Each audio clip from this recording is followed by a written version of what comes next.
The Little Bird's First Flight, a short story by Twinkle Tails Junction. Happy learning to you. A little bird stands on a tree branch looking down nervously. Little bird, look so far. What if I fall? A butterfly flutters nearby. Butterfly, believe in yourself. Just spread your wings.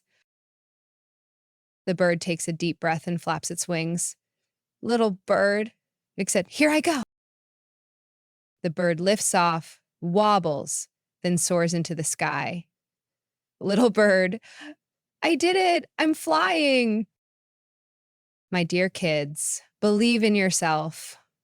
Every big journey starts with a small step, but don't let mobile screens hold you back. Explore, learn, and grow in the real world.